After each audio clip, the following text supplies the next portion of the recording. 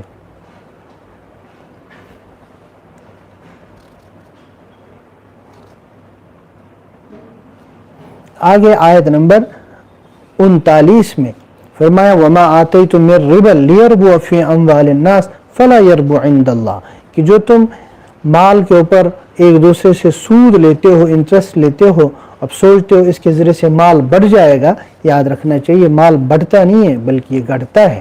اور وما آتیتم من زکاۃ تریدون وجہ اللہ، اور جو تم زکوٰۃ دیتے ہو اللہ تبارک و تعالیٰ کی راہ میں، اللہ تبارک و تعالیٰ کی خوشنودی کے لیے، فاولئک هم المضعفون، ان کی یہ زکوٰۃ اللہ تبارک و تعالیٰ اس کو بھی بڑھا دیتے ہیں، اور اس زکوٰۃ کی وجہ سے ان کے مال کو بھی بڑھا دیتے ہیں، اس کے ثواب کو بھی بڑھا دیتے ہیں۔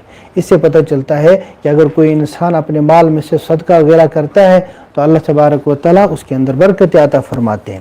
آگے آیت نمبر 41 میں فرمایا ظہر الفساد فی البر والبحر بما کسبت ایدی الناس، کہ زمین میں، خشکی میں، تری میں جو کچھ فساد ظاہر ہو گیا ہے وہ انسان کے کرتوت کی وجہ سے ہے۔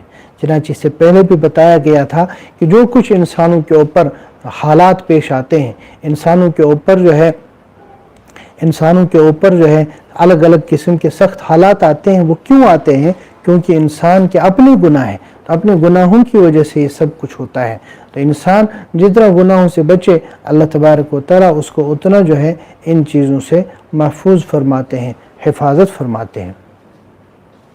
جی آگے فرمایا آیت نمبر 52 میں فَإِنَّكَ لَا تُسْمِعُ الْمَوْتَى وَلَا تُسْمِعُ الصُّمَّ الدُّعَاءَ إِذَا وَلَّوْا مُدْبِرِينَ